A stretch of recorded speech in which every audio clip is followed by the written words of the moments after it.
Hello, and welcome to another Rangaroos unit of the week. And today we're taking a look at the Matilda Mark II. So the Matilda II was to be a replacement for the Infantry Mark I tank, which was a very primitive looking design only armed with a machine gun. The British had a concept of infantry tanks and cruiser tanks being smaller, faster tanks such as the Crusader to break through enemy lines, and infantry tanks to be slow, supported, heavily armoured tanks that would be behind infantry providing infantry support. The Matilda was rather heavily armoured for the time, roughly 80mm of frontal armour by 1940 standards. That was pretty damn heavy.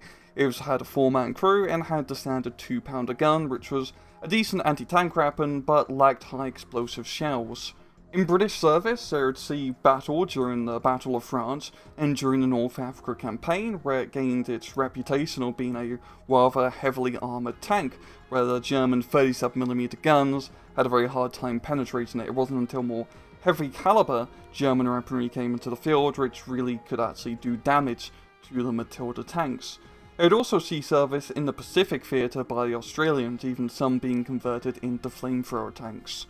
And of course, this is still Division 2, and so some of these were sent to the Russians, just about 900 of them, even as early as 1941 during the initial stages of Operation Barbarossa, and some saw use during the Battle of Moscow. They performed adequately in their role. They were kind of used same as a KV-1 tank, but with a worse gun. They weren't as favoured compared to the KV-1. By 1944, a lot of these would really fall out of main frontline service, and was really more of a rear-line tank. In-game, the Matilda Mark II is a 30-point medium tank, available exclusively to the 7th Mechanized Corps. And it has 2 weapons. So you have a 2-pounder late model, and definitely late for 1944 standards. He's pretty much missed the party, with 93 AP shells, no high explosive, has a high rate of fire and good accuracy, but pretty mediocre penetration of course, because it is a pretty light anti-tank weapon. And then you have a single machine gun with a whole lot of ammunition. Pop down to the miscellaneous attach, has 80mm of frontal armour, strong top armour, 45mm on the side, and 40mm at the rear. It goes 18km off-road, 25km on the road, has medium stealth, and very low optics. So in battle with tanks such as these, and by such tanks I mean earlier war designs, which are definitely outdated by 1944 standards, I usually have the same song and dance to talk about them. It's like, oh yeah, they're decent at cheap infantry support, you can kind of spam them, they're not great in proper tank fights, but if you just need a cheap armoured vehicle to throw into a flank, they perform pretty well. I have nothing really good to say about Matilda II. It's a pretty damn terrible tank, all things considered, and it's really down to 2 things. The first one being is the gun. It's a pretty good AP gun, it shoots pretty fast of course, but you have no high explosive shells. Yes, 40mm HE isn't exactly the best thing in the world, but it's something at least.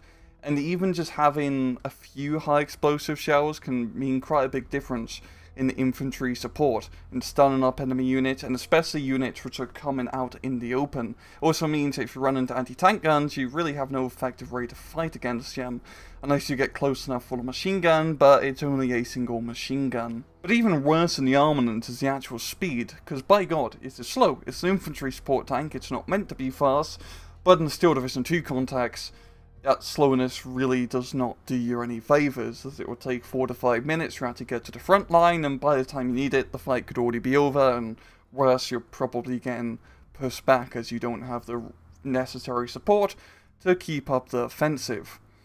And it's just such a huge pain to really work with these slow tanks. Same thing with the Churchill as well, but with the Matilda, it's not like a defensive tank like with the Valentine with a 6-pounder, where you kind of just use it as an anti-tank gun, because the anti-tank capabilities of this tank is not that good. And to top it all off, you got pretty decent availability, 6 in A phase, 8 in B phase with 1-star veterancy, but with the 7th Mechanized, you already have a lot of T-34s and Su-76Is which you can get, which are much, much better for the price tag.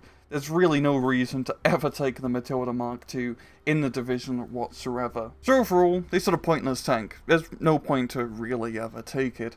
But once again, with units such as these, which I trash on in these units of the weeks, I still think it's cool that they're in the game because this is a historically accurate tank. It's what the Division was equipped with. They probably weren't happy in real life being given a Matilda. I'd much prefer to be in a T-34 or an IS-2 by 1944. And well, I'm going to leave it off at that. This has been another Rank Rouge Unit of the Week. I hope you guys enjoyed the video, and as usual, please just take it easy.